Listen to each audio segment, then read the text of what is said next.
Today's sponsor of the Vision Quest podcast is 920 Hat Company. Leather patch hats are in, and 920 Hat Company is here to hook you up with your very own custom hat.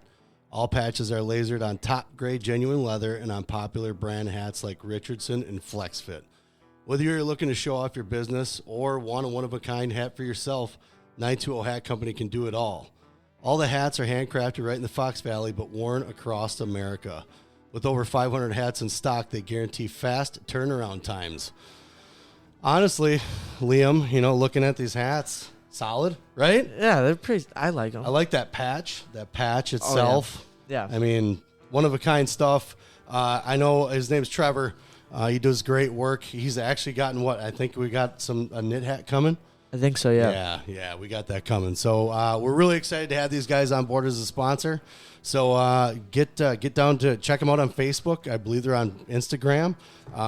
Check them out, man. They got the best hats, I think, in the Fox Valley, if not in the state. Yes, sir. Yes, sir. So get down to 920 Hat Company on social media and check them out.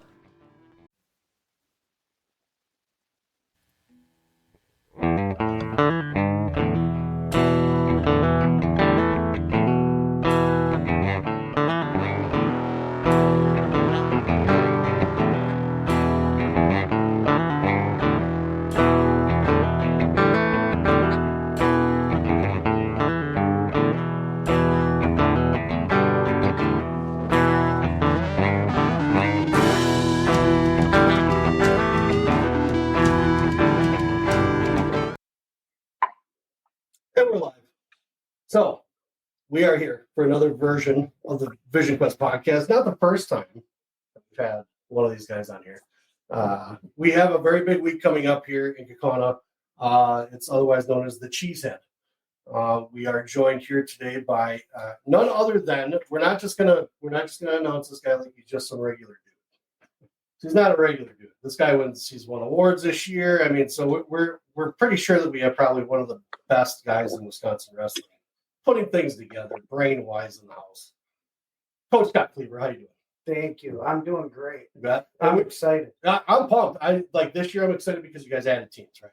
Like, this is pretty sweet. So, we won't be remiss. We also have Glenn Meyerhofer in the house. Glenn, thanks for joining us, man. Thanks for having me. Glenn's down the end if you can't see. We have everybody. We'll take this off the stage so you can kind of see everybody here quick. But so Glenn's on the end. We're also joined by Mr. Austin Hanson. Thank you, Austin. Thank you for having me. Appreciate it.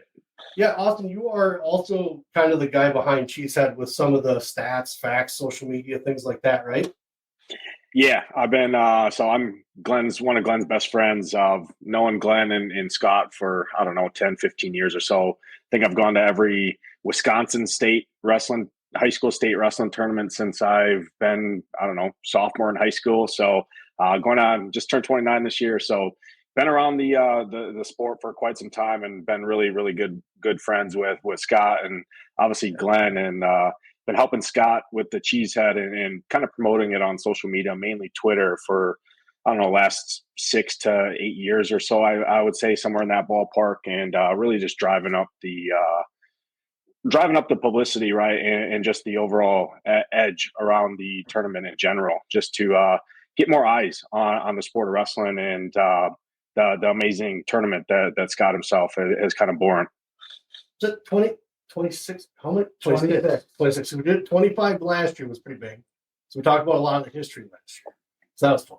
I didn't know half the stories that you told me. So it was good to hear those. And I've always liked Austin. I've always liked kind of checking out the stuff because I know you put a lot of it together, just watching Twitter, things like that. The little facts that you're putting together is smart. And then plus like what these guys are ranked in their states and how many ranked guys they have. So in the grand scheme of things, how many hours would you say in a season? Because each year, how much time do you think you spend on this? Well, I'm fortunate enough to work from home and in my full-time role, and Glenn helps me behind the scenes as well. I don't want to throw him under the bus or anything like that, but I love numbers. I love spreadsheets and things like that. So I create it all in Excel, and I don't know. I mean, the most work goes in ahead of the tournament, right? Like I alluded to, kind of marketing for the tournament. When the tournament comes, it's kind of not sit back and enjoy it because there's a lot of work that goes on there, but it's more so just, hey, enjoy the wrestling, the good matches, and obviously still posting live by live tweets and things like that, and different video clips and stuff like that. But I would say, I mean, I can't even put a number, to be honest, on the time spent. Scott knows that, obviously, behind the screen. Him and I text back and forth and send him this to get the programs and stuff. It's a well-oiled machine behind everything that goes into this tournament that a lot of people kind of don't even realize what's going on behind the scenes to make something like this happen. When you have teams, I think there's 8 states represented this year, somewhere in that ballpark. And a couple new ones that we'll get into, but yeah, it's a lot, and it's a lot of fun for sure. Yeah, and I think that's the biggest thing that I think about it too. Is just it's fun to look at. It's obvious. I love looking at the numbers. I love looking at the guys that could possibly go against each other. I know Steve and T are going to be in town. We might do an impromptu. You never know. Sit down and start doing some picks. Have a couple drinks. Never know what's going to happen. Have fun with it. But that's the best part of it. That you at least have this information out for people to actually be able to look at, and we'll look, and everybody will be able to see it in a minute. But just that, like I said, the teams, then you get it color coded. I mean, you put a lot of time into it. I mean, in all, Glenn, where do you how are you also the guy that's also saying, hey, there's this team, let's reach out to these guys? Like, how do you kind of put all this stuff together for yourself? I pretty much just do whatever Austin needs me to do or Scott needs me to do. Wherever I can help. Right on. Give assistance, wherever they need me to help, I'll just fill in and do what they ask me. Right on. So, Scott, are there any new things coming up this year that are, obviously we have more teams, but are there anything new? Is there anything new you're doing? Yeah, we're switching from track wrestling, and we're going to USA bracketing. Nice. Okay. And that's kind of been the theme of the Cheesehead as things evolve. Yeah. I'm always looking for the best out there. Mm-hmm. And I've had a chance to sit down with the guys that developed USA bracketing. Okay. And watched as they've developed and actually got to see it months ago before it was ever really out to the public. And it's like track on steroids. It's really, that's cool. It's going to be so user friendly because you think about how many tournaments you go to and your kid just gets done and you have no idea when they're going to be up again. Well, with this bracketing system, you click on the next bout sheet, bout number on the bracket, and it'll give you an estimated time of when your athlete will be up. Wow. So it is really helpful for the athletes, parents, coaches, fans, because just think about this. You have an athlete that just got done. You click on this next bout. Yeah. He's got an hour. So now parents, you can go into the concession stand or do something. That's crucial. This is what you can put into your body as an athlete. Yep. I have this much time. This recovery time. You're going to know your warm-up time better. So that's life-changing for athletes and the fans. What drove, obviously we knew things were changing, the landscape as far as who was doing what and who gained what, bought what kind of thing. Was that the answer, I guess, for the integration? Because obviously Flow bought track, right? And so they're all one. And I think everybody on the outside was kind of like, ooh, perfect. Now they'll integrate whatever they're doing and try to tie it together and hopefully make it a little more user-friendly, because everybody had something wrong with track that they complain about, and not everybody likes Flow because they can't find everything, right? So is this kind of a brainchild to be able to hopefully facilitate those complaints and be able to heal the wounds of parents going through gyms and watching bout boards and things like that? So I think it will. Yeah. I think this will. And the other thing is, as our tournament's different than other tournaments, is that we go from a round of 64 to a round of 32. Yep. Then we get into 16 where it's round robins. Yep. So they built the bracket specifically for our event. And by doing that, last year, if you remember when we used track, we had to have 2 separate tournaments. Yes. And that became confusing for the people that were trying to watch. Yep. Well, this year it's a beautiful flow right into the just one tournament, one event, all bled right into each other. That's fantastic. Because you guys have that, the bracketing system where just because you lose one or two doesn't mean you're necessarily done. You lose one, you go on the backside, you still get 4 more matches. So, there's a lot of bracketing that's involved in just getting guys in the consolation or backside. Yeah. So this year, what we're doing is we have a round of, like on Friday night, we're wrestling the round of 64, the round of 32, and then we'll do 2 rounds of the round robins on the front side. Okay. Those top 16. Yep. The next day, the first matches after weigh-ins will be the people that lost in the round of 64 and lost in the round of 32. Okay. They go in a straight 32-man bracket to the champion. Okay. Just on winner's side. Yeah. Yeah. And so that gets every athlete to weigh in twice. And that's one thing I heard from coaches is they want to make sure, these are better teams that are going to be in, at their state duels doing at least 2 days of their tournament. In Iowa, it's 4 days. Yep. So they want their kids to do back-to-back weigh-ins. Okay. So now the other thing too is this going to hopefully cut down time in the tournament a little bit. I know it's not going to cut hours off, right? But at least it keeps things flowing enough. It'll cut down a little time on Friday night. Saturday will be about the same. We're actually gave ourselves a little leeway in the finals to start at 5. Okay. Just because being the first year running 44 teams, we want to make sure we have everything on point and aren't stressing about, hey, we got to rush through this. I agree. Yeah, for sure.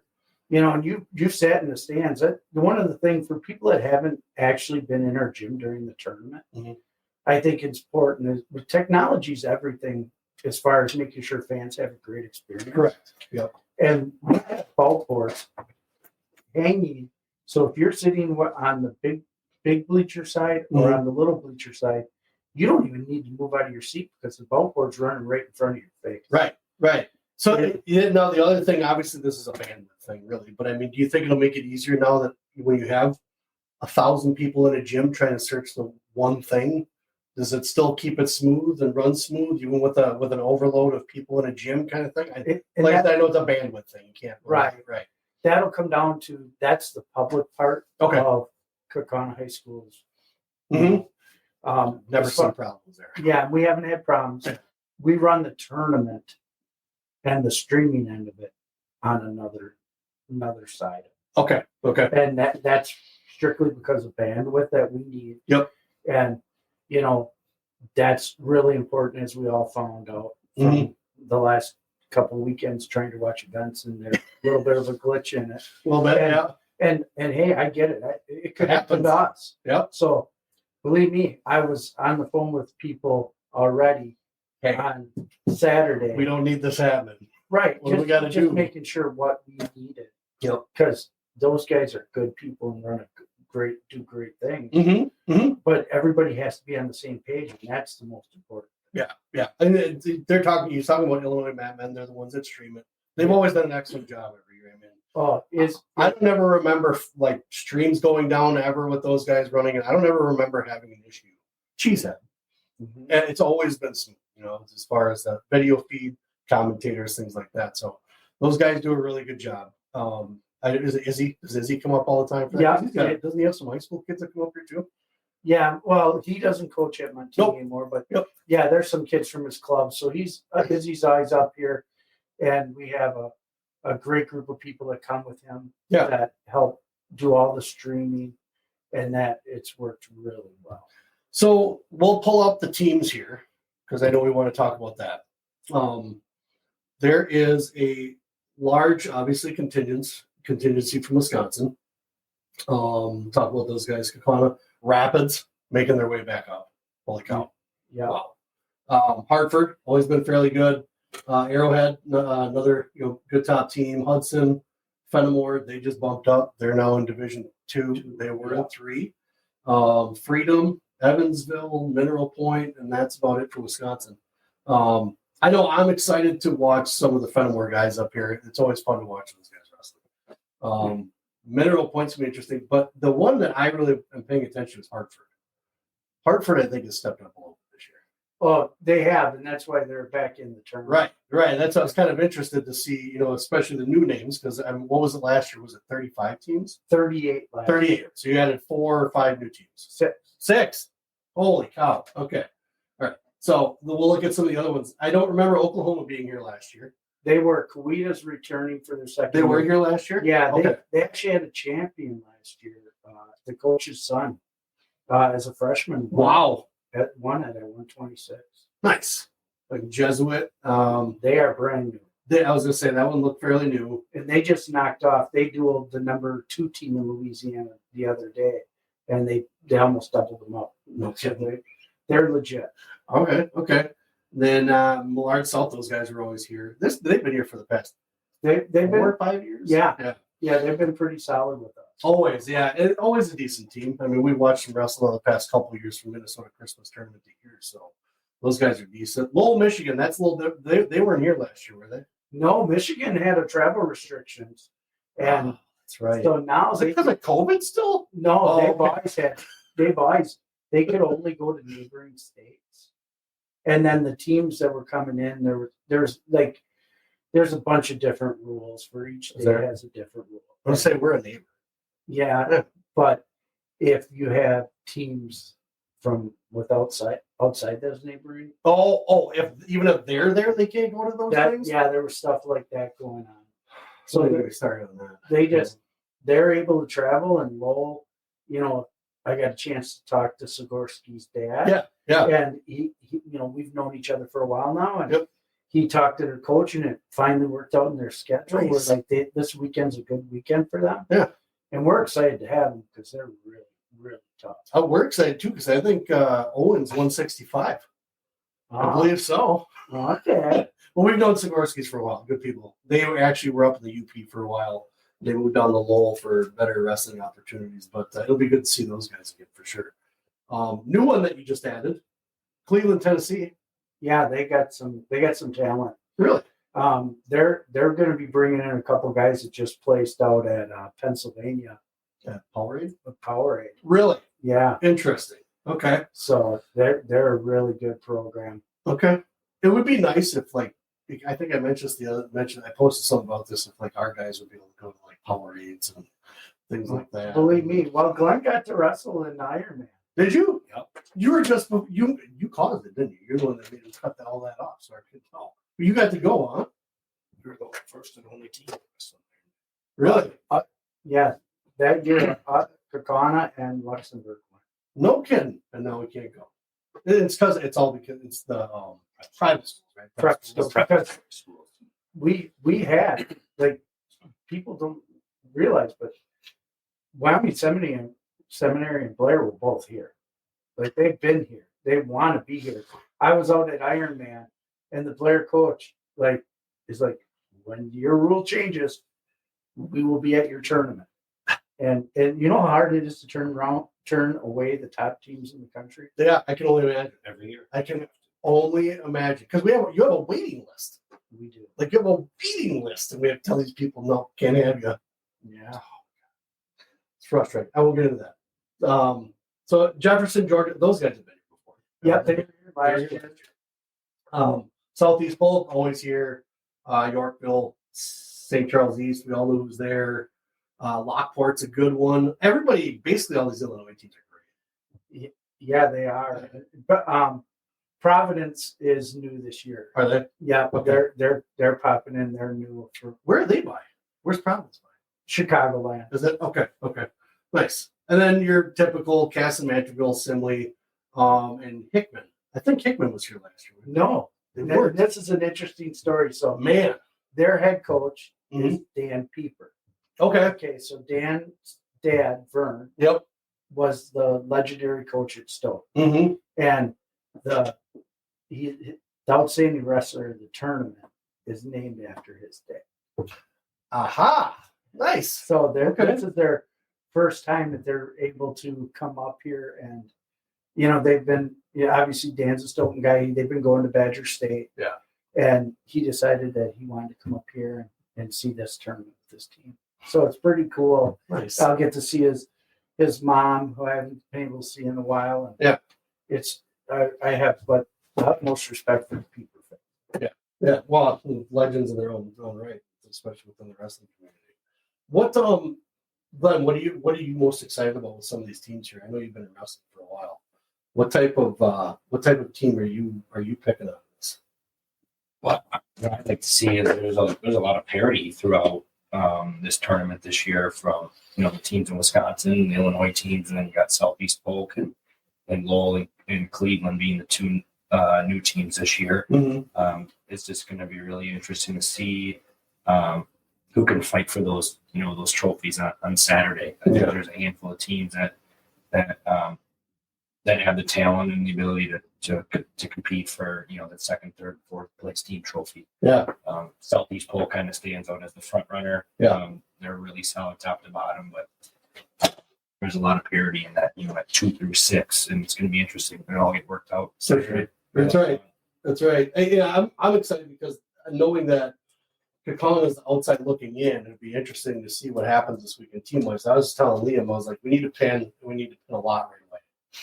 We need points right away because, and this is nothing against Kakon. Obviously, I love all the guys, but it seems like quarterfinals, that's when dominoes start to kind of fall a little bit for some of us as far as competition wise and who's able to get. I mean, obviously it gets tougher as you get further into the side of the bracket. So it's not even saying that they're wrestling well, but it always just seems like that quarterfinal area is where we really got to start figuring out what we're going to do for more points on the backside as long as guys can keep going. But I'm excited to see what we're able to do. I'm actually more excited to see what Fenimore is going to be able to do. I know those guys have been wanting to come back for quite a while. Their state rank is number 1. Yeah. Yep. Really? Yeah. Holy cow. Okay. I had no idea that they were number 1 in Division 2. Did that just change? I thought I checked Zach's rankings or WI Wrestle's rankings. They had them like 3 or something. These are Zach's. These are Zach's. These are Zach. Well done, Zach. Okay. So then it makes more sense. Yeah. And it means more. Wisconsin grappler. He's the dude. Yeah. And he does a lot of homework. Oh. And Coleman just had a really good Oshkosh on the water. Yeah. So that they moved up to 2-2.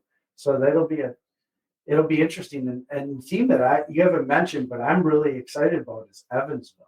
Okay. They had a really good bi-state tournament. I saw a couple of them did really well. I didn't see how many, all of them, but I saw a couple of them did really well. Obviously, Heiser does well. Yeah. Was it their 106? Yeah, 3 champs. 106. Yeah, Colin Frey. Yeah. Yeah. Wow. And Colin was on our Fargo team. Like, was it okay? He's tough. Good. Awesome. So that kind of sucks because like we're off, right? Like we're waiting for Cheesehead to start, and all these guys are doing like the Leonard Denny match. Yeah. Like to watch that, I was like, holy cow, where's wrestling at? And I was like, it's in a week. But I was just watching all these matches, and I felt like we were missing it. But yeah, I mean, a lot of these guys, and that's something else I actually want to ask. What do you, because of the teams that are in here, we all know that these are fairly solid teams, right? Mm-hmm. What is your criteria for getting in as a team? Well, that I don't know if I actually have a criteria as much as some teams. I don't normally kick teams out. Okay. Have you? No. You don't have to name them, but have you? I've said maybe you should come back when you rebuild your program. Okay, sure. I get it. And so I let the coaches kind of figure out when they're, when they need to do that. Mm-hmm. Mm-hmm. And so I kind of look at it state by state because I only want so many teams. Like you look at it, it's very Wisconsin, Illinois heavy. Yeah, yeah. And that's where the waiting list, because like in Illinois schools, they want to get in. Somebody from Illinois has to leave. Right. Because otherwise we might as well have the Illinois State Tournament in Kakon. Like it doesn't make sense. Correct. And it's the same for Wisconsin. And I only want so many of those. Yeah. And that's really, I look at that. And then obviously we look for nationally ranked teams. Mm-hmm. Yeah. And I'm lucky enough that I've had some relationships with other coaches that are really good. And they're usually this is a big weekend nationwide for big time tournaments because it's us, mm-hmm. Doc B, mm-hmm. Clash, like they're, so you want to get in those coaches' rotation. For sure. So mainly Wisconsin schools, if you leave, you're going to go to the bottom of the list. Okay. To get if you choose to leave, you're right back down. Right. But if it's let's say they're like, hey, we just don't have the guys to field the team this year, are they down to the bottom of the list because they can't? It's dependent. Sure. There's some, like I'll just tell you right now, Wrightstown and Stoughton. Yeah, they've been coming forever. Yep. Their team there. If they said, hey, we don't want it, we can't come this next year. We got something else. I'd let them back in. Okay. Their coaches, our relationships, that matters to me. Right. That loyalty matters to me. Understood. Makes sense. Where it's like, Montini back in the day, they were hunting the national title, and they wanted to go to Doc B that one year. Okay. And I said, go for it. Yeah. You should experience that. And then they came back the next year. Nice. Okay. So it's not like you have a form and they got to fill something out and you look at it, you're checking boxes like, oh, yep, these guys are in. But obviously it's not like you don't pay attention to wrestling. You're kind of buried in it. So yeah, I'm looking at, hey, what's this team look like? Sure. How many returning state qualifiers, place winners, champs do they have? Okay, they're legit. Yep. We need to look at this team as a real possibility. Okay. And some teams, they want in, but they just don't have enough horsepower. Yeah. And that's just me being honest. It's kind of my judgment. Well, why do you think all weight changes? But obviously some teams aren't going to go to the Minnesota Christmas tournament either, just because they may not have the guys and take a whole team there to just get smashed makes no sense. Right. Demoralizing your team more or less, and you're kind of setting yourself up for failure for the rest of the year. But so that's good to know. I didn't. That's the thing too. It's like how do you pick? Like, how do you know? There's so many other good teams that are out there. I can only imagine how long that wait list is, because that's crazy. Yeah, it gets pretty big. There's times where it'll be 50, 60 teams just waiting for a spot. So are you getting emails like as soon as this tournament's over? Hey, can we jump in? Hey, can we jump in? Like as soon as you probably get them all year, but we do get them, like because of like our social media, doing podcasts with you and other people. Like, people know about the tournament. Yeah. And when it comes up, as soon as it's done, if they're watching it or they talk to another coach and say, hey, this is the place you want to be. Yeah. For sure. I get a lot of emails. Nice. Well, and if they haven't heard of the Cheesehead, I know they need to crawl out from under the rock they live in, because this is, honestly, besides the other net, like you're talking Powerade, Super 32s, like this is the other tournament that's mentioned around all. So, look who's come through. We've talked about that before. Gable Steveson, Mark Paul's been to this tournament. Probably a Nulf or someone like that. Bo Nickel's been to this tournament. All those guys have been through this. And if you haven't heard of the Cheesehead, someone mentions it somewhere, somehow. So yeah, it's a fairly popular tournament. I've heard of it down in New Mexico. So if you haven't heard of it, wake up a little bit. But so with the teams that are coming, how many places? Some of these people may not know. How many places are there for teams? Is it first through eighth? Is it? Oh, we give trophies to the top six. Top six, okay. Top six teams. Okay. And then we place to the top 8 individuals. Nice. Or we give awards. Yeah. We place deeper in that. Okay. Yeah. Because you guys had that other, the backside or whatever. Yeah. Well, that's that 16? top 16. Yeah. The top 16. That's your top half of our bracket. Sure. And then we have the backside, okay, where the guys in the experience. But the funny thing is, I always say the guys in the experience, but I think it was last year we had a couple state champions that were in that back bracket. Yeah. And we had multiple state place winners and qualifiers. Right. Like, it was great. You still got to wrestle. Like, you come, it doesn't matter which side of wherever you're on. You still have to show up and wrestle. Like, they're not slouches that are winding up on the backside. Especially looking at the way wrestling is going this year, it's almost like the game's changed, and now everybody's almost up on the same playing field now. So it's not everybody that shows up to a tournament is like, oh, that guy, no way. Because now this year it's like, oh, that guy, well, maybe he might be able to, because everybody's getting better. Resources are becoming better, and coaching is becoming better, and a lot of college guys are coming back to coach at high schools and things like that. So it's just because you're on that backside doesn't mean you're just going to automatically plow through. So even on the front side too, but. Yeah, no, I'm interested come Wednesday night when we do our seeding meeting, because there's times where we'll have, almost 90% of the bracket has guys with really nice records. And what I mean by really nice is there's different definitions. Like, I'm not talking 20-0. Yeah. I'm talking 16-4, but they took 2 losses at Ironman. They took a loss at Dvorak, and they took a loss in a duel. But they're taking real losses. And that's totally what I mean by the whole. You don't know where some of these guys have been, and even the loss they took, you don't know who it was, what it was. That could have been a guy that wasn't even on the radar then too. So game's kind of changing. So I pulled up some of the weights, and we'll scroll over divisions and weights. So right now we're looking at Arrowhead D1. I'm going to know a lot of these guys. I know you know a lot of them too. Most of these Wisconsin guys we all know, but like Zon Beal, it's been fun watching him since he was little. Number 3, those are all Wisconsin grappler rankings. So Zon Beal's number 3 at 120, 132 wide Sandoval. We're not going to go through every single weight. We're just kind of going through some of the notables here. But Colin McDowell, Luke Drydrick, known him for quite a while, and obviously we look over at Kakana, Andy DiPiazza. What are some of the takeaways from just I guess individual standouts and things like that you guys have seen coming into this tournament? Like are there notables that you're watching? Or same thing with you, are there notables you're watching? Austin, dude, you got to speak up, man. We haven't heard you at all. I was waiting for the cue, but no, it's good. It's a little different, right? When three are in house and one is remote here, but I mean, doghouse in the dog. Jump in. Yeah, I'll just start from the top because obviously I do spend a lot of time on Rockfin. I spend a lot of time on Wisconsin Grappler. Shout out to Zach and his rankings. Love his rankings there. Goes in depth, takes Fargo into account and things like that. That just a lot of other ranking systems just don't do. They put out a number to put out a number, right? And don't realize that parents and coaches and fans of the sport are actually looking at this stuff and trying to educate themselves.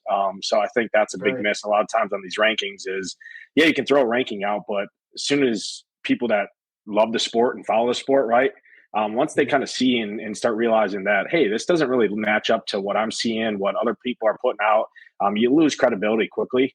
And that's just not good for the sport in general, for the fans. So I'll say just with this tournament in general, 144 and 150 are going to be kind of the staple weights that you're going to want to watch as a generic fan out there from a national standpoint. But obviously in years past, right, we've had national titles decided in this gym at this tournament for team states, right? You talk Montini, back in Wyoming, Sem and Blair and Apple Valley when they were on the run. Basically the national title for a high school state, right, that gets crowned unofficially, if you will, right, was decided in Kakana gym. So we have that all the way to having 6 to 10 number 1 ranked kids in the country. And for the top 5 pound for pound kids in the country, stuff like that. We've obviously had those. I'm most excited this year for the overall depth of the tournament here. We don't quite have last year we were kind of obviously gifted, right, with the Wisconsin talent that came out with the Mirasola twins, Hopke, Dylan Johnson, the big dogs at the top from a national ranking standpoint. But you look through this, just from a ranking standpoint, 32 of the 44 teams are ranked respectively in their states. We have over 240 ranked kids respectively. I think I ran the numbers last year, and of everybody who competed at the Cheesehead just last year in general, I think there was about 160 or so state place winners in their respective states out of the athletes and stuff like that. This year, the depth is probably one of the best I've seen over the years for sure, doing the numbers.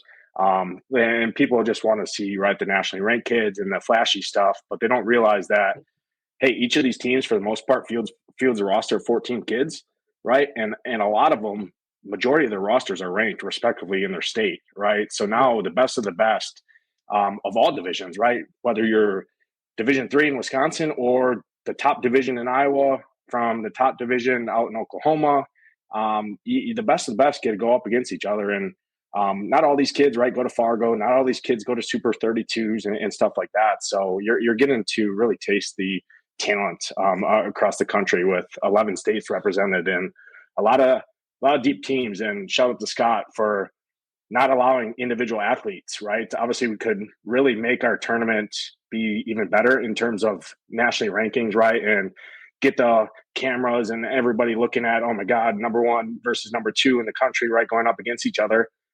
We like depth and we like the team format so much that Scott just doesn't allow individual athlete competitors, and it's not knocking anyone else there or other tournaments out there like that. It just gives our tournament a different kind of layer that I think overall coaches love and the fans love in general, and just keeps it super competitive throughout the entire field.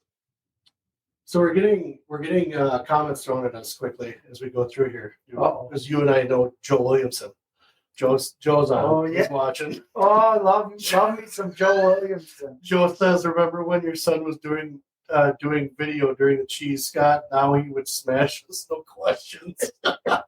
He was tiny then. He was a little guy. Yeah, he actually started helping Joe at the Ironman one year. Nice. We were out there and he was filming and doing commentary, and then Joe came up to Cheesehead and he did it here. And Joe learned how to make some pizzas. One of my buddies that owns a pizza place, they went and made pizzas one night together. And that's awesome. Yeah, he's a great guy. I miss the heck out of him. So we got Teague popped in too. I'm pretty sure it's Teague. You'll be talking to those guys on Thursday, I think. Yep, Thursday.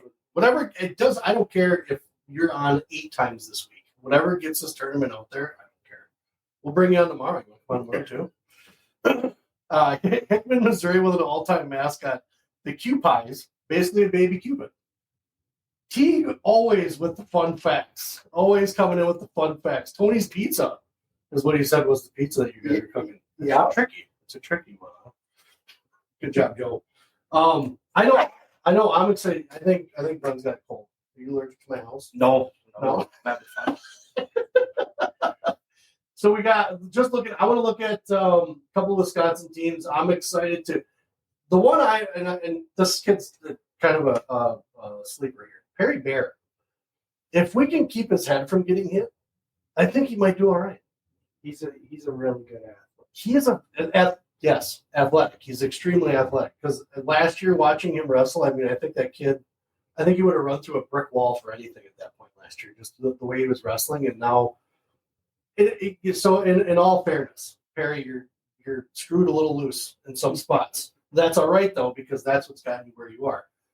That kid has worked so hard in the offseason this year with Liam and stuff. I'm really excited to kind of see how he does off the component team. I mean, obviously everybody else on there is, it's Spring. That's another one that's going to be fun to watch at 190. Man, he wrestles like he's 125. Well, I'll tell you what, he gave the kid from STMA. Yes, all he wanted, all of it, and so I expect him to place fairly high at the Cheesehead. I'm expecting almost his ranking. I'm expecting 5th, if not higher. Yeah, there's some good kids in that weight class, but he's capable of beating any of those guys. Right. Fenimore, obviously, always fun to watch Tristan wrestle. Yeah. Kate Birchman, he's always fun to wrestle too. He's a highlight film. He is. He's a highlight film. I love him. And then obviously Illinois, we know a bunch of those guys from Warren Township. Aaron Stewart, Caleb Noble. I had to see those guys out at the Ironman. Did you? It was fun. I got to talk with Caleb and his dad. Yeah. Oh, awesome guy. Oh, great people. Awesome guy. And I'll tell you what, Stewart had 2 really just bloodbath matches that I saw in his semifinal loss where he lost to Cunningham. Yep, Asher. Yep, and then he lost to a Brown commit. Really? And interesting. And I was happy to be sitting by the Brown coach. So it was a really good day for him, huh? He was very excited because Aaron Stewart has, Fargo, he just blew through it last year. Yeah, Liam wrestled him. Wasn't much of a match on that one. That kid's an anomaly. He's just out of this world as far as the training he does. I mean, his dad's a football coach, so he's got a lot of background when it comes to lifting, getting strong. And I know he wants to play football, but he wants to play D1. That's gonna be rough. He's short. Yeah, but he is. He is. Yeah, he does. Well, and he balled this year. He put up some real big numbers. Mm-hmm. Yeah. Yep, for sure. Then you got some Hamidi action coming back around town out of Joliet. That'll be a fun one to watch.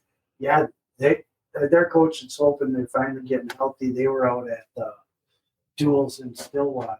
Oh, really? Yeah. Okay. And Oh, that's right. Yeah. The one that Bishop McCord won. Yep.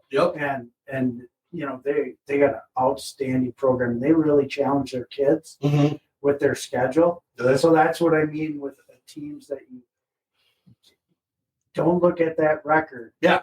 And think a kid's 16-8. Yeah. And that's because that was a hard 8. Yeah. That was a hard 8. And so I'd be willing. 16 too. Yeah. What's up? Yeah, I'd be willing to bet Joliet Catholic out of any team in this tournament. Probably, I'd be willing to go out on a limb and say they probably have the toughest in-season schedule out of any team that comes to this tournament. I mean, you talk about those duels out in Oklahoma playing, going up against Bishop McCourt and all of those guys.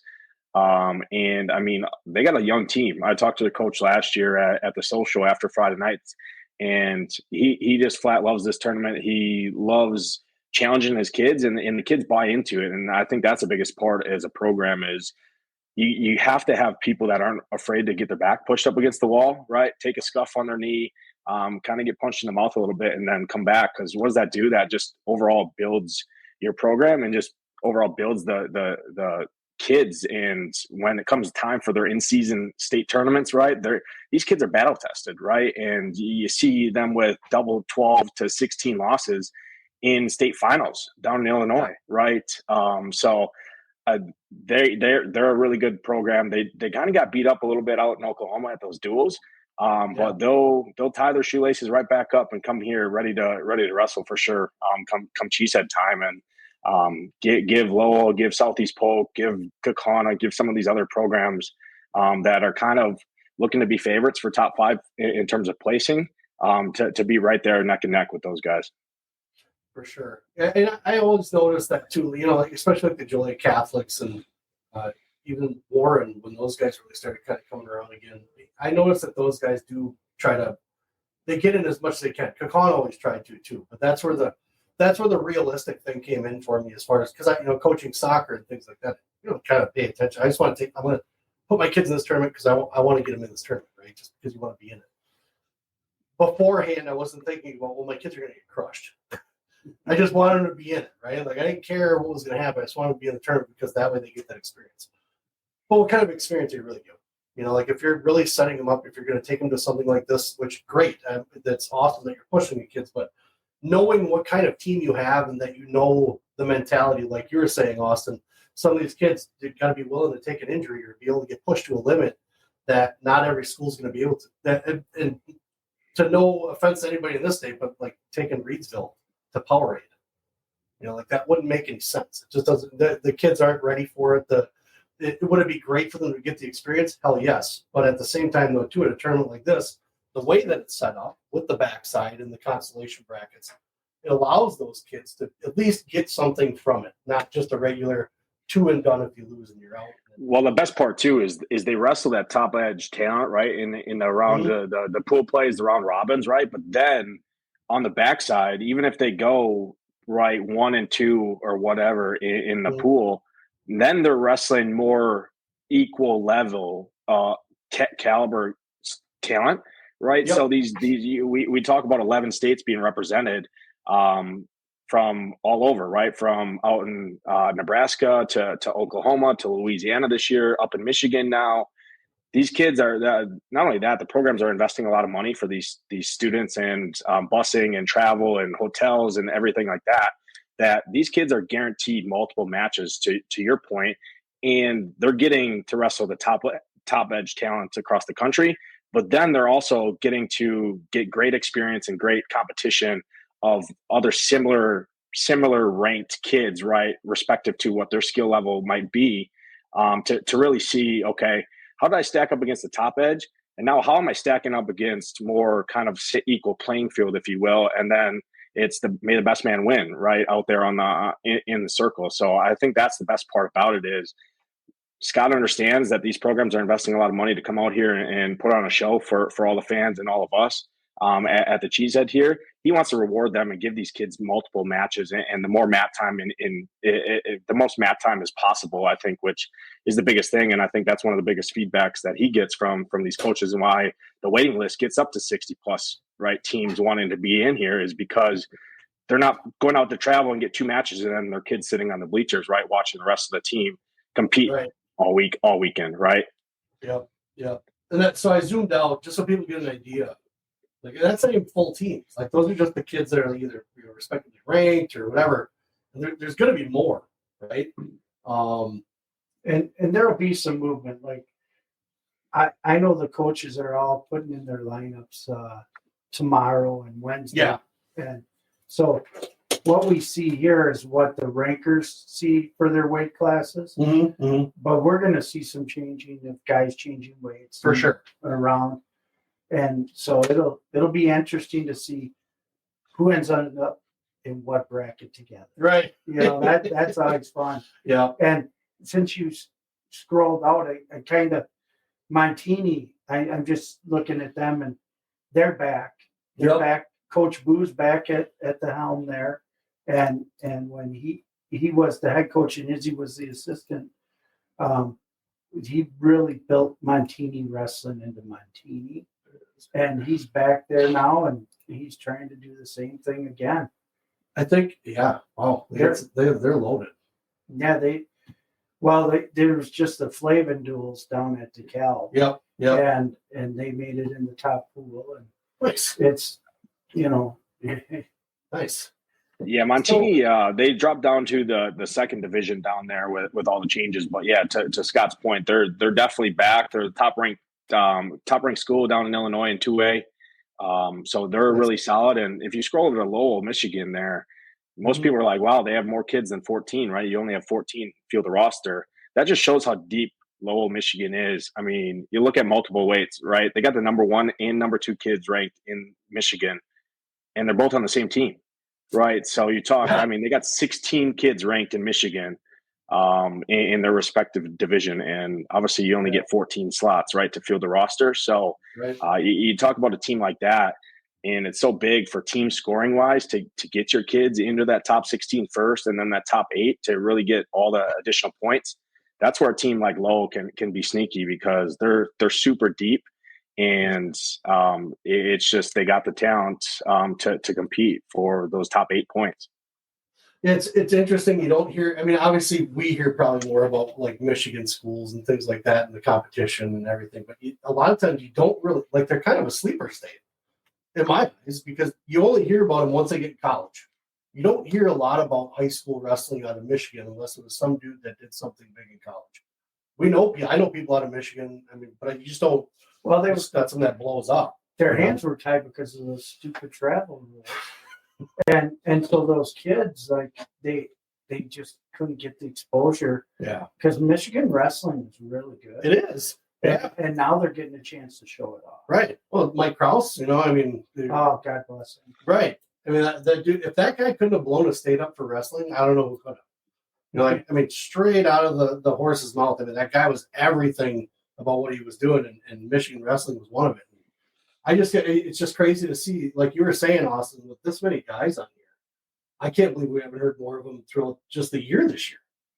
Like I think I've heard about them once or twice, and that was it. It was just kind of like a passing comment on Flow or something like that, and then that was it. But these guys are I mean, it takes a lot to people don't understand how much it takes for your team to be ranked in the top 50 on Matt Scout's with Willie's rankings out there. And just to say, I mean, just for Kaukauna to hit outside looking in, basically honorable mention, right? You don't realize what it actually takes to get that. I mean, they're not just looking, okay, let's go pull up the respective local state rankings. Okay, look at this. These teams that are ranked out there are going to the Power Raid, right? They're going to the Doc B, right? They're going to the Flavin, all these big in-season tournaments. And not only that, their kids are competing out of state or in the off-season, right? At Super 32s, right? Fargo, all that. And all of that goes into that. And it's not just having 1 or 2 or 3 kids at the top that are really good. It's all 14, right? Yeah. You got to be able to compete in a dual format and really go up to test. Just, I mean, for example, look at Southeast Polk, right? They just beat Waverly Shell Rock 60-14 in a dual meet. And that speaks volume, right? Waverly Shell Rock is the number 2 ranked team in the big division in Iowa. And they just smacked them in a duel 60-14 recently. So that just goes to show that what it takes to get those teams under the national lens, right? Well, there's ebbs and flows. Then we look at Simley now. Simley was on fire last year, maybe the year before that. Last year they were kind of. This year they're kind of taking a little break. They're watching those guys out at Eau Claire. Good wrestlers, like Bristol Short, still a decent wrestler. All those guys, Salas, always been watching him for a while, but it just seemed like because they were a tournament team, right? Like those guys took over tournaments because they killed it on the front side. They were pinning guys constantly. And that's all it was. It's just the points that they're riding. And I mean, when you're talking about like teams like Southeast Polk and Lowell showing up with the lineups that they have, like that's going to be a fun point race. Like I don't even think I'm going to watch anything else except for those two running the race with points. Obviously, watching Liam wrestle, but I mean that's going to be fun to watch right there because both of those sides are stacked. So that's cool. Providence Catholic, the guys like this where you see like a Justice Heeg and Lucas Forsythe. I've seen these guys wrestle a couple times. Like they're all tough, but man, you come in with a lineup that's 14, 15 deep of guys that can handle whatever they wanted to. It's like, man, okay, now they're coming to play. What are you looking for, Glenn? Is there specific ones you're watching? I'm a big number guy. So I think it was a couple of years ago we had over 50% of the competitors in the Cheesehead make it to their state tournament, and it was like right around 30% came home as place winners. Really? We had like 7 teams that competed in the Cheesehead and won their team state title within their division. And even I think of years ago in like 2006, I want to say 130, the champ all the way through the 6th place winner all won a state title in their respective states that year. So like that's one of the cool things about how he does the bracketing here is everybody, I believe, that comes to this tournament because of the bracket he has set up leaves this tournament as a better wrestler. They improve. And I think the more we can focus on improving athletes and not necessarily all results driven, because these guys are so young in their career, right? They have a lot left that I'm sure they all want to accomplish after they leave their high schools. And when you can start trusting a process, focus on improvements, and not just be so results driven, I think you get so much better when you take that approach. I think when it's all just results, you're going to become a better rounded person, you become a better rounded athlete, a better rounded teammate. And I think when you're doing all those things right, eventually it transition in the results that come right. So that's I think that's one of the beautiful things about this tournament, just how it's set up. I think every kid leaves as a better wrestler because of the bracketing allows them to get challenged in the beginning. And then they're going up against kids right in their caliber, right? And then they're going to see how they stack up against them. Well, it's like you said too. They're getting that exposure to good national type wrestling, win or loss doesn't matter. They're getting that exposure to that type of wrestling. I mean, as a coach, I look at that as now my kid's getting set up, maybe even a little bit better for the postseason. Once regionals come, sectionals come, all of this, and I discovered this even just coaching soccer. All of this stuff, because everybody's in high school wrestling right now. We're all in a high school season. All of this is a building block to the postseason, because it's essentially, really, to a school, the postseason is what matters, right? I mean, so getting these kids exposure to, I don't care if a kid that's never been ranked and just started wrestling 3 years ago, he gets his hand on a kid that's number 3 in the country. It's going to change his view a little bit on maybe what he's been doing or working on. So then you're getting that exposure to get better. You're opening those roads in your head to what I got to do to be a better wrestler, better thing. So I totally agree with you. Just building off of what Glenn said. I didn't run the numbers yet because I wait for the pre-seeds to come out. But last year, going into the tournament, there was 28 returning state champs from the year prior. There was 50 returning state place winners. And then there was 54 returning state qualifiers, which 100 equates to 132 returning state qualifiers, and 78 of those were place winners from the year prior. So that information, I'll have that once the pre-seeds, along with the pre-seeds, up on our Twitter page. Right here, I just retweeted this podcast. So if you're out there listening, follow Cheesehead_HS, and I will have that published out there. But just looking at last year, 132 returning state qualifiers from the year prior out of about roughly 370 athletes, I think, competed last year, roughly between 370 and 400. So you're talking almost 1/4 of the field, if not more, was a returning state qualifier in the respective state. Well, I think we had 7 state champs. Yeah. Yeah. The thing is that the new coaches that come in every year when they're getting into that second day, Mhm. and it's usually around we get through the round robins, and they're like, and I tell them, now you're getting into the meat of the lineup. You're either going first through eighth or ninth through 16th. And their kids like, but I've already lost 3 times. Shouldn't I be done? No. Put your single back on, get out on that mat. Yeah. You got another 3 matches to wrestle. Holy crap, coach. I just got smoked. Doesn't matter. There's going to be a guy, it happens in every weight class, it's going to go 1 and 5, and he will take 16th in the bracket, and he's a damn good wrestler. Correct. And that's what I love about the format, right? I mean, because like we've been talking about, you don't know what's going to happen. You don't know.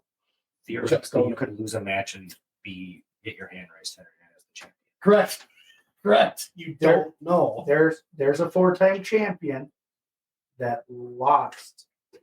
Everyone He in every tournament? No, Okay. he lost. He went undefeated 3 years. No, he lost in the round robins. Okay. But still won the tournament Oh because my God. he lost in the round robin and then came back in the bracket and won the bracket. This is nutty. He got called for a slam. Oh, really? Mikey Benefield, 4-time Cheesehead champion. You got called for a slam. That's nuts. That's crazy. So this is we have nationally ranked individuals pulled up. I'm just amazed by the difference of teams that you're able to bring in and still have, obviously like I said, kids that are still just trying to get better versus kids that are like feel like they're at the top of their game, and to have that mix is, man, it's awesome. I think you'll see some kids added to the nationally ranked after this weekend. I'm sure. This is their, for the kids, this is their shot. Yep. You go out here, you perform well. Mm-hmm. I'm pretty sure my good friend Willie will be watching. Willie said, yeah. Yeah. It just happened. Well, to Scott's point, right? It just happened with Davis Perro. Perro went out and beat Wolbert in the finals at the Minnesota Christmas tournament, and he wasn't even honorable mention or outside looking in. He jumps to 20th in the country. So a lot of that's going to happen. And as you see there's 5 wrestlers, right, between 144 and 150 that are all ranked within the nation. Mm-hmm. Some of those are probably going to shuffle there. Obviously, you get pound allowances here after the holidays here coming in. So that's when, right after the new year, this is when the kids kind of start, to your point earlier, Brad, is focusing on that postseason, right? Where do they want to go? What's going to give them the best shot to get experience and position themselves to be a state champion respectively in their tournament? Obviously, they want to go out and win every competition that they're in. But you ask really any athlete, right, in the field, almost all of them are going to say, I want to be a state champ within my state, right? So that's their kind of goal going into the tournament. So this is when they kind of start focusing on, okay, what weight am I going to be competing at for the most part come the postseason time? And they get the pound allowances, so they start moving around. So there could be a lot of craziness that happens, especially in those middleweights there, to make it for good for the fans, right, watching it. Well, totally. Well, and team-wise, Southeast Polk is, they're the defending champions. And so they're trying to come back and win it again. And it's not, in the modern history of Cheesehead, there hasn't been, winning it back-to-back is really, really hard. Is it? Oh, yeah. So we got 99 St. Ed's. I'm not surprised by that one. Really. St. Ed's won it. Yeah, they won. So that year they won the national title and they beat the defending champs, Walsh Jesuit at our gym. It'd be so nice to have these schools back. Yeah, and that's Walsh has dropped off. Ed's is still Ed's. Yeah. I would love to get those guys back again. I talked to Appleton? Yeah, Appleton down in Iowa couple months ago about it. He's like, "What's that crazy rule you guys have?" And I was like, "What do you mean?" He goes, "Well, we want to get into the cheese." And I was like, "Oh, that's right. Like you guys are. Oh, we got a visitor. You guys are out of the realm of things we can wrestle now." He goes, "You guys need to change that rule." I was like, yes, we do. But that'd be awesome to get those guys back because Appleton's an awesome guy. Yeah. Hey, Christina, we got a dog down here. Shift here. Yeah. So Apple Valley's won a couple times. Rapids Rapids went on a run. They were really, really tough. 3 times in a row. Yeah. Wow. Okay. Yep. And Brandon, Florida in there. Yep. And then Apple Valley came back and Smashed it. 2010. That's the year. That's the year Wyoming Sam and Blair were here, and Apple Valley beat them. That's when that's when the national title was basically decided in Kakana's gym there. Because I think Blair took 4th, or one of them, Wyoming Sam or Blair, one of them took like 4th place or 6th place. Didn't even place in the top 5. we had 7 of the top 10 teams in the country. That was Mark Hall era, wasn't it? Wasn't that 09? That'd be around his era. Yeah. Yep. Okay. Southeast Polk, Montini. I mean, then you got Simley. And again, Simley was a tournament team, man. Like those guys turned it up. Anytime there's a tournament around, they pin everybody, every single guy or tech. Yep. They have a great program. Coach Short. Yep. Like They do. he Agree. he knows what he's doing. They're going to be just fine. Oh yeah. Them and Cassano battled for the Mm-hmm. state title in Minnesota for D2. Yep. And then you'll see like Montini 17 and 18, Mount Carmel 16, 19. Mm-hmm. But that back to back is you better have a special team. Yeah. There's a couple of years. I just think I really am impressed with the fact that Rapids. And don't get me wrong, I knew they had a dynasty back in the day, but holy cow, I didn't know they won it 3 years in a row. Took Kakana to knock him off. Yeah. That's always fun to see. That's always good.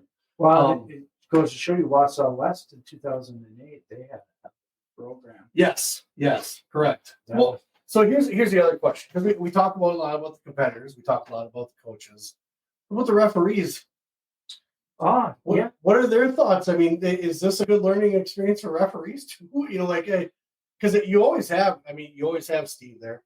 You always have the top guys, top referees in the country. Obviously, you want good referees, but what are their takeaways when they leave a tournament? Was it just, hey, great tournament kind of thing, or do they, hey, we love the fact you guys had this for us? What do you guys do differently for referees here than other places? I think it's pretty common now. They all get a nice shirt. And Sure. Like last year, we gave them their disc. Yeah. Flip disc. Yeah. It has a Cheesehead guy in it, so when they go to a tournament. That's cool. This year, their wristbands Okay. will have the Cheesehead guy on it. That's their gift this year. Are you giving that away? Is that supposed to be a surprise? No, that's okay. They know. Okay, they know. Okay. Good. Yeah. But really what this tournament does for the officials, as far as their learning curve, is the scrambling positions. Oh, okay. Because you do see so many high level kids. Yeah. And it's a true test for an official because there's a lot of tight matches. Yeah. And like I tell them, from the first whistle, you better be ready because you don't know what you're walking on the mat into. Or in front of. Yeah.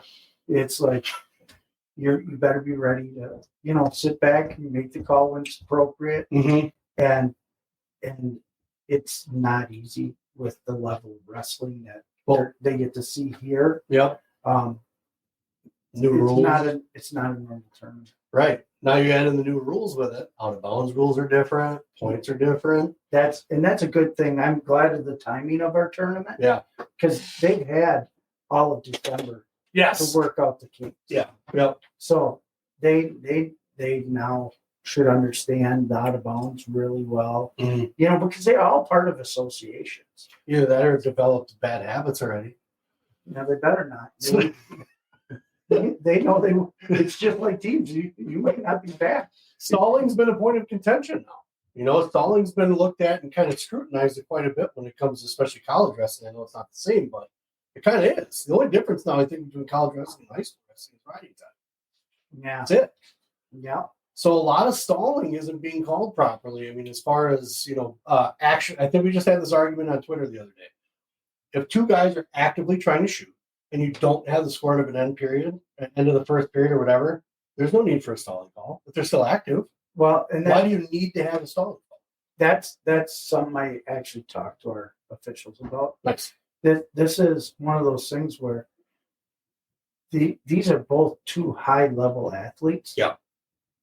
It's going to take some grit to break their positioning to be able to get a clear shot on. For sure.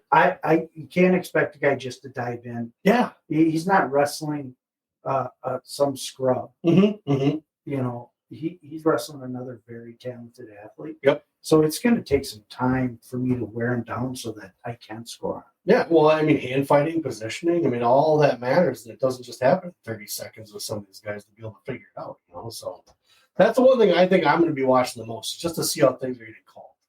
When it comes to obviously I'm going to enjoy the match, and it's going to be stunning referees, but kind of want to see how this stuff is starting to get called because, I mean, in the end of it, it's going to come down to state.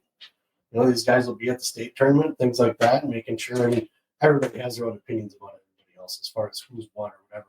I have a lot of respect because having coached and obviously yelled at a referee or two in the past, you don't want to get to that point, but at the same point though too, some of these guys don't pay attention very well. Well, we're blessed actually because we got some pretty dang good officials. You have, hell yeah, and their experience. We're bringing in a couple new officials, but they're not new to officiating. Yeah, and that's good. One's out of Colorado, one's out of Indiana. Nice. So it'll be their first time in this venue. Yeah. But we got 18 others that have worked this tournament last year. Sure. And 15 of them have worked it for multiple years. So that's very comforting for me, knowing that because they know what they're walking into. Yeah. Okay. So the other thing I think is pretty impressive is food. You guys, you're looking. Cameron, can you see all of me? Yes, food's important. You guys kind of not only. I don't think you change the game necessarily, but you pay attention to details. You pay attention to. Youth tournaments aside, but a lot of the national tournaments we go to, you don't get to hear about this stuff. Like coaches don't always come up and be like, "Man, that lunch was garbage." Right? You don't hear them talking about that stuff, but now seeing it on the backside, you guys cater in for these guys. You hand pack lunches for the table workers and take them around to them. So you guys kind of it's almost like you've been to a tournament and saw what was missing. Well, we do. We cater in for the coaches' meals. We're blessed that we're able to take care of our workers very well too. Yeah. And our concession stand, it's frustrating sometimes when you go to tournaments and they don't have healthy options for your athletes. It's the worst. It makes me not want to go to a tournament. Yeah, and this is a tournament run by coaches. Yeah, we've been there. We know what we want, and we want to make sure we supply that to the athletes, to the families, And then we get some non-healthy stuff we're coming to Wisconsin. We're going to have a brat for you. Correct. We got to have a brat. We got to have a cheeseburger. Yep. There's going to be those options for us guys. Donuts. We're going to have plenty of donuts. We're making sure you guys have donuts covered this year. That's for sure. So I think the biggest thing too. Biggest thing too is the affordability too, right? You got to realize these. Not only are they traveling, right, to come to your tournament to watch their kid compete, right? Whether it's from Oklahoma, whether it's from Louisiana, right? Whether it's from all of these out of state, right? 11 states represented. They're spending a lot of time in your gym, right? And it's not a lot. I mean, Workacon it's kind of, it's not super far away from other stuff, but you want to keep them there. You want them to support, and you want to make it affordable to them. And give them options, right, to want to be able to come back, right? Because that feedback goes back to their coaches, that goes back to their programs, and they're spending a lot of money to come here. and they could choose to go to a different tournament in state, right, where they save a lot of money, right, because the feedback from the kids and the parents is like, man, that was super expensive there. They didn't have a lot of good options, right? We didn't really know. We were there for 12 hours on Saturday, right? Like, it's a long day. Wrestling starts at 8 in the morning on Saturday. So we have breakfast options available. We have all the additional things to keep people in your gym and just overall support the tournament in general and not feel like they're getting gouged, right? Yeah. And I think the big thing too, and I was looking forward to it, and I'm getting a Penterman's ass about that. We need a hotel built by that Quick Trip.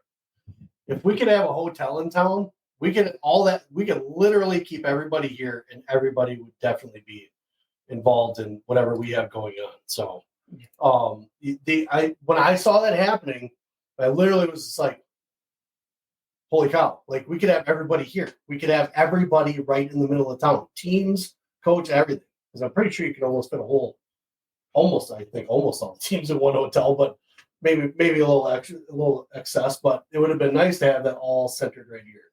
Give it all that the community money to be able to do that. But and like you said, Austin, it's not like the stuff is Appleton's not that far down the road from us. It's just down. It's 5-10 minutes down, CE or whatever. It's not a huge difference, but man, it'd be great to have that hotel in town. It's just in an empty gravel lot now that they keep covering and uncovering. But yeah, so I know I'm excited. There's a lot. So you used to do a duel. We did. That not happening anymore? No, we're not. Or for now? For now. Okay. It's we're up to 44 teams. I got a lot on my plate. The duels were awesome. I loved them. Teams wanted to put it on the line. It was cool to watch. Yeah. But as this tournament keeps evolving, if you need help facilitating it, you let me know. Yeah, it's a matter of the teams, being able to come up a day early, miss another day of school. Yeah. Being able to be strong enough to be able to have good duels. Because you don't want duels. You want and so that we really looked at it, and in the future it'll come back, or something else I have in the back of my head might happen. Okay. I know I talked to you about doing like a mini Cheesehead. Yeah. Trying to get something that ties, because what I'd like to do is find out where these high schools, where their middle schools are. Like which middle schools feed into those, and get those middle schools up here during a regular season to get them to compete if middle schools can do that. Just a miniature version, just for a younger side of it. It's really all I really want to do. But we'll see if that happens on the road. I don't know. Austin, you have anything else? We're going to wrap this up. We've been going for about an hour and 11 minutes, and I know you guys got stuff going on. So, Austin, you got anything else you want to add in? Yeah, no, just all the social media, right? Put a lot of time and effort into it. Glenn, myself, and Scott behind the scenes, going out there. So don't make it all pretty and nice just for our own eyes, right? We want people to be educated out there. Obviously, we have a huge passion for the tournament and the sport of wrestling in general. So just helps us out. It helps everybody, right? It helps the community. It helps the sport. It helps everyone. Just interactions and stuff like that. And not only that, you find a lot of stuff out there, and it's pretty cool to see the growth over the years, right? Of all that effort and time put in there. And if you have a question about the tournament or numbers or wrestlers or competitors or coach, anything, I mean, there's a pretty good chance you can find it on our Twitter page there, right? We put a lot of time into that. So at Cheesehead_HS on Twitter, or X, it's called now. You'll find anything you need to know from pre-sale on tickets to the live stream information to the tournament address, right? If you're traveling there, hotel information and all that stuff is up there. So looking forward to it. Is it cheesehead.com for the website? It's twitter.com/cheesehead_HS. So cheesehead_HS for high school. And that's the website. Yeah, that's the Twitter page. Yeah, it's That's the Twitter's the website is Cheesehead Wrestling. Cheeseheadwrestling.com. Okay. Yeah, and everything's linked on the website as well. So I believe there's a link right to the Twitter page. All the information about past champs. I know Tom Goff posts a write up usually on there too. But looking forward to it, and appreciate you having me on here for sure. Yeah, dude. And you're going to be, obviously, he's going to be at the tournament, right? He'll be at the that tournament. table. They don't just text you and say this happened, and then you put it up. Yeah, no, I'm there. Usually Glenn and I are out running around Matt's side, taking video and film of the matches going on and that. So we post that out there for the fans too, to get some live action going on. We usually do like a walk-in video, right, to show the overall facility, because we know not everyone can make the trip, right? Especially when you're coming from Oklahoma and Louisiana and stuff. It's just pretty expensive, right? Airfare is not cheap nowadays, and it's January in Wisconsin, right? So people never know what the weather's looking like and stuff like that. So we do the best we can to publicize it as much as possible without giving away too much, because we do know people out there are actually paying admission to come there too. So we want to protect those people as well. But still, overall, the goal is just to create a good environment, right, and grow the tournament and publicize it the best we can. So here's a question I have for you, because this sometimes with events, what they'll do is they'll stream part of it for free, and then championships you might have to like pay a premium. How's that going for the Rockfin feed? It's $10 for the whole tournament. Okay, just the tournament, not to subscribe to Rockfin. Right. Okay. Just that tournament. Yep, that tournament we charge a premium of $10. It'll be, you go to Illinois Madman. Yep. Go on the Rockfin page. Okay. Boom. And then it'll be the option. And okay. Well, you look at it, if you sit at home. Yeah. For if you're a Rockfin subscriber, for $10, you're gonna get to see some pretty good wrestling. Oh yeah, and that's I've had Rockfin forever now. There's so much wrestling stuff on it. We'll put a link to the Illinois Madmen too. Yeah, it'll be on Twitter. Yep. It'll be on Twitter. We'll put that in the comments or the description of the show, so that way if people go to this here, it'll be on the bottom. So all the links to everything Cheesehead will be on the bottom. Illinois Madmen, your website, the Twitter site, all that stuff will be on there. So, Glenn. No, thanks for having me. It's been a lot of fun, and I hope everyone just enjoys the performance and this weekend and have some fun, bring a positive attitude, keep things positive. You see a little bearded guy walking around with the camera, make sure you wave at him. Because they want some interaction. So, and I'll be running around too, probably taking pictures of something, but as far as anything like that goes, I'm watching. So and I just thought of this because you asked me what's new. Yeah. In the beginning, for the finals. Yeah. For the finals, we're actually gonna put the athletes' bios and their pictures. Nice. Up. So when you look at the score, you're gonna see we're right after the semis, we'll take pictures of each of the athletes. Wow. And then we'll write a small bio. Nice. So that when people are watching from the stands, they can say, okay, this kid was a Fargo All-American. He was a state champion. Okay. Returning Cheesehead place winner. Nice. Record. This is their record.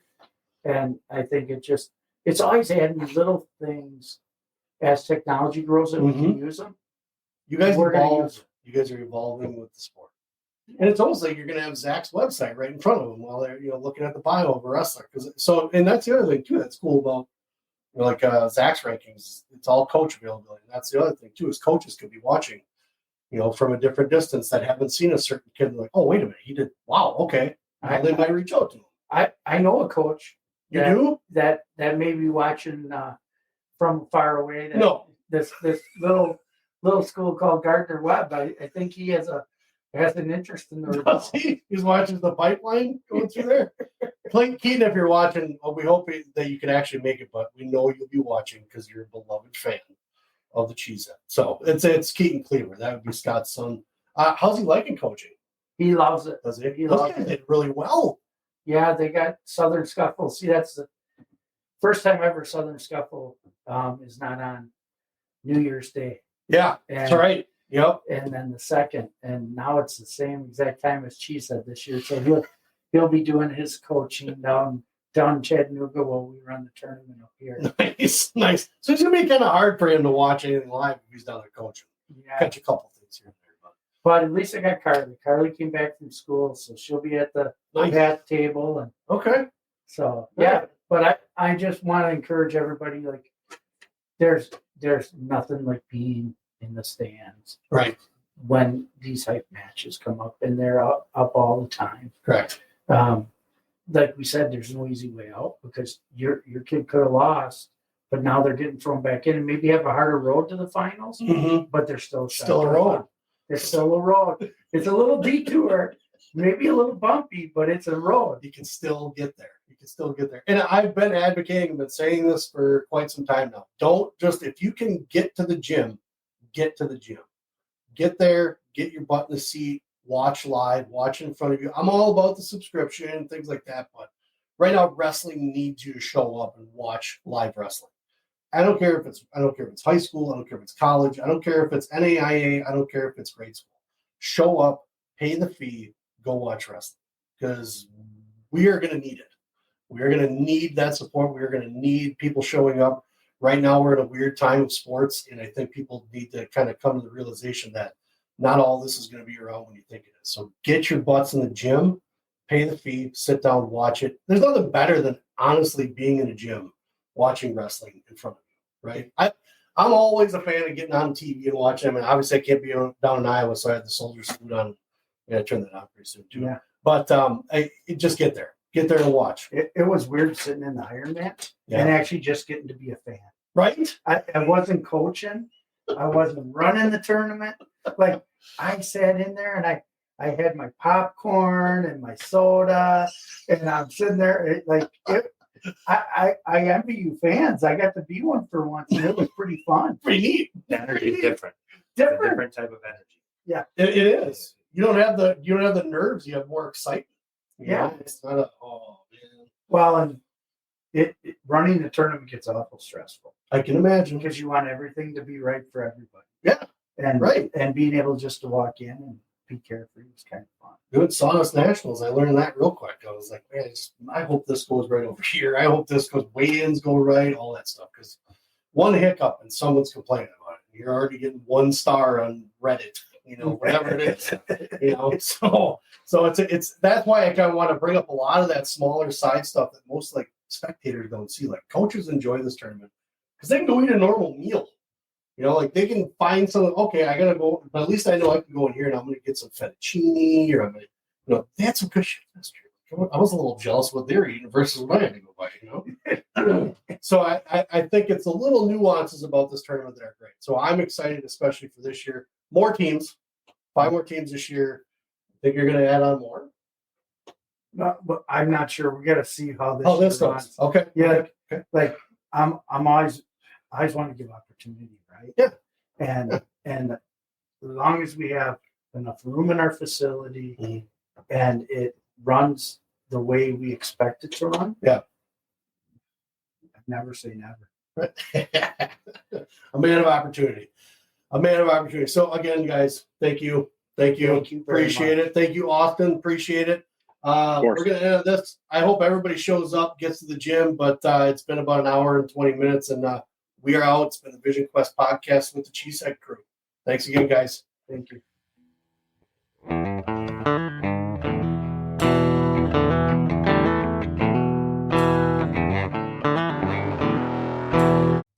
All of our episodes are brought to you by Appleton Tattoo, located at 117 South Appleton Street in Appleton, Wisconsin, right off the main drag on College Avenue. You can't miss them. I've had some work done. I have a Celtic cross that covers my back that was done by Jason. We're not done yet. Jason Winans and crew, the artists that he have there, those guys are the best in the Fox Valley. They are definitely one to go to if it's something that you've just been kind of throwing around. They'll make you feel comfortable. It's a very clean environment, very nice crew, and very willing to get done whatever you need done when you need it done. You can message them on Facebook. I know they're on Facebook. You can give them a call at 920-604-8289 and get in touch with Jason Winans and crew at Appleton Tattoo, located again in Appleton, Wisconsin at 117 South Appleton Street, right in Appleton. Very flexible hours, great crew, clean environment again. I would not send you anywhere else except for these guys. Appleton Tattoo.